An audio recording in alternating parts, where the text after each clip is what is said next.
نماز وہ پڑھو جو قبول ہو جائے، اور نماز قبول وہ ہوگی جو سنت کے مطابق ہوگی جو رسول اللہ صلی اللہ علیہ وسلم نے پڑھی۔ صلو کما رأیتمونی اصلی، صحیح بخاری کی روایت ہے، نماز اس طرح پڑھو جس طرح مجھے پڑھتے دیکھا ہے۔ اور صحیح بخاری کی روایت ہے، کان اذا قام الى الصلاة کبر، جب نماز کے لیے اللہ اکبر اللہ کے رسول صلی اللہ علیہ وسلم کھڑا ہونا چاہتے تو کہتے اللہ اکبر ورفع یدیہ حذو منکبیہ، اور اپنے دونوں مبارک ہاتھوں کو اپنے کندھوں کے برابر لے آتے۔ وَإِذَا كَبَّرَ لِلرُّكُوعِ، جب رکوع کے لیے اللہ اکبر کہتے رفع یدیہ حذو منکبیہ، اپنے دونوں ہاتھوں کو کندھوں کے برابر لے جاتے۔ وَإِذَا رَفَعَ رَأْسَهُ مِنَ الرُّكُوعِ، جب رکوع سے اپنا سر مبارک اٹھانا چاہتے رفع یدیہ حذو منکبیہ، دونوں ہاتھوں کو کندھوں کے برابر لے جاتے۔ وَإِذَا قَامَ مِنَ الرَّكْعَتَيْنِ، جب دو رکعتوں کے بعد تیسری رکعت کے لیے اپنا سر مبارک اٹھاتے تو کیا کرتے؟ رفع یدیہ حذو منکبیہ، اپنے دونوں ہاتھوں کو کندھوں کے برابر لے جاتے۔ اور پہلی مرتبہ جب وہ اللہ اکبر کہتے ثم یشد بہما علی صدری، اپنے دونوں ہاتھوں کو صدری کس پہ باندھتے؟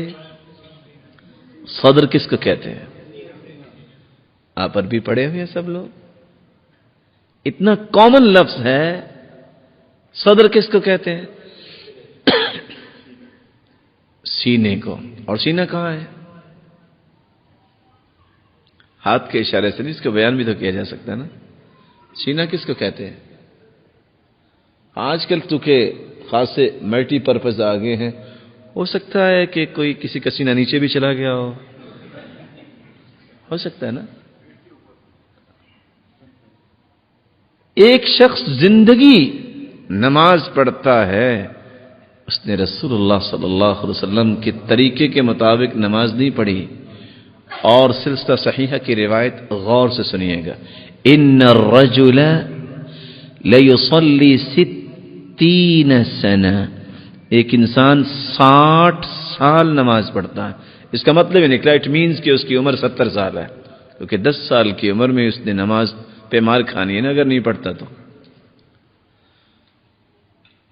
قیامت کا دن ہوگا وَلَا يُقْبَلُ مِنْهُ صَلَاةٌ، 60 سال نماز پڑھی لیکن قیامت کے دن ایک بھی نماز اس کی قبول نہیں ہوگی۔ بڑی خوفناک بات ہے۔ کیا ہوگا؟ کیا اس نے وضو نہیں کیا؟ لا صلاة لمن لم يقرأ بفاتحة الكتاب، سورۃ الفاتحہ جو نہیں پڑھتا اس کی بھی نماز نہیں ہوتی۔ کیا اس نے سورۃ الفاتحہ نہیں پڑھی؟ کیا وہ نماز میں کھڑا ہو گیا اللہ کے علاوہ کسی اور کا نام لیا؟ نہیں، وہاں لفظ کیا ہے؟ لعلہ یتم الرکوع ولا یتم السجود ویتم السجود ولا یتم الرکوع، شاید کہ اس نے رکوع صحیح کیا سجدہ صحیح نہیں کیا، سجدہ صحیح کیا تو رکوع صحیح نہیں کیا۔ کیا بنے گا اس انسان کا؟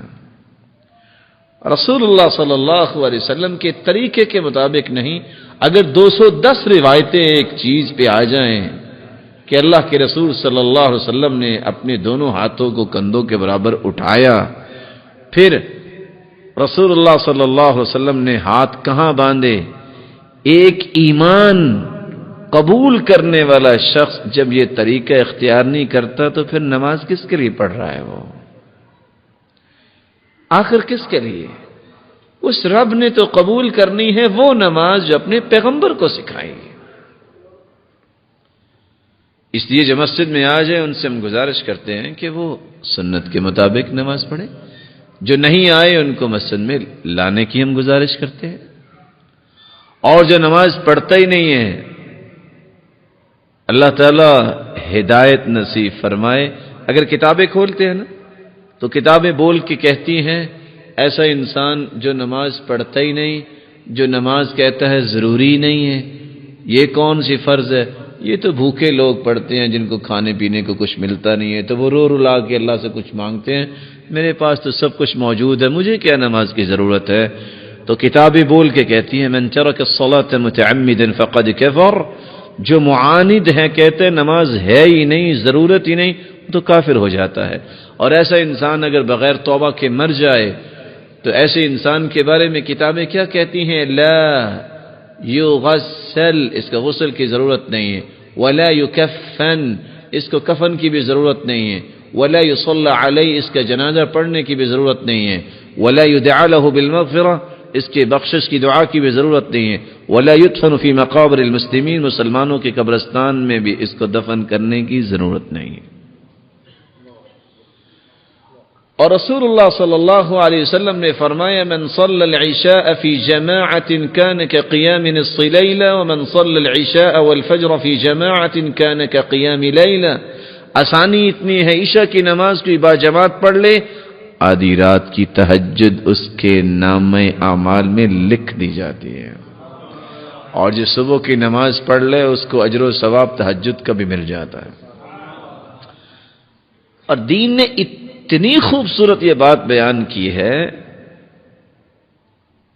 رسول اللہ صلی اللہ علیہ وسلم نے فرمایا من اتى فراشه وهو ينوي ان يقوم يصلي من الليل فغلبت عيناه حتى اصبح كتب له ما نوى وكان نومه صدقة عليه من ربه عز وجل،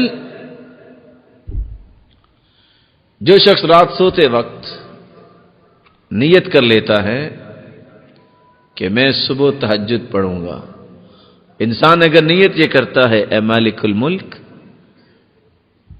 مجھے توفیق عطا فرما، رات کی تاریکی میں تیرے سامنے کھڑے ہونے کی لذتیں ہی کچھ عجیب ہیں، اے اللہ یہ لذت مجھے بھی عطا کر دے، اور تہجد کے وقت مجھے اپنے سامنے کھڑا ہونے کی توفیق دے دے۔